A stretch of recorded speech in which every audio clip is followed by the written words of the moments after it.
Guys, try natin gamitin si Harley dito sa rank. Ayaw ko sanang maglaro ngayon. Kasi simulan lang ng season. Yung mga magagaling, nahaluan ng mga kanser. Pero sa larong ito, parang lahat ay magagaling. Una nating napitas si Atlas. Pero nirisbakan din ako ni Hayabusa. Sayang yung tank nila. Laging sumusugod kahit walang kasama. Priority din natin yung mga malakas ang damage. Pero di ko napansin, palagi pala akong sinusundan ni Hayabusa. Wala akong takas sa kanya. Lalo na pag meron siyang tank na kasama. Kaya ibinigay ko na lang ang sarili sa kanila. Nakita namin si Zilong sa top na napupush. Kaya to the rescue agad kami. Ang galing ng mga kasama ko dito guys. Dahil hindi nila hinahayaan na mabubugbog kami sa mga kalaban. Akala dito na Hayabusa na kaya niya kaming tatlo. Kaya siya ang aming pinagbigyan.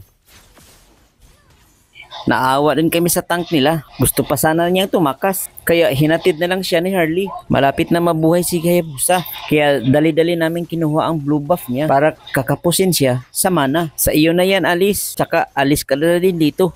Gusto sana naming i-push ang mid lane. Inaabangan ko na lang dito si Hayabusa na makita sa mapa. Pagkakita ko sa kanya, dali-dali akong nag-ulti. Di ko napansin. Nahiwalay na pala ako sa mga kasama ko kaya wala akong nagawa sa ulti niya. Medyo kinabahan na kami dito ni Zilong. Parang naka-item na siya.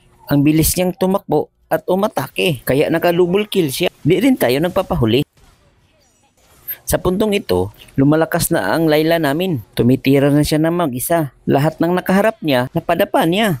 Nakakuha siya ng manyak kaya hinanap niya yung isa. Ayun, nakita niya si Zilong. Explosion incoming!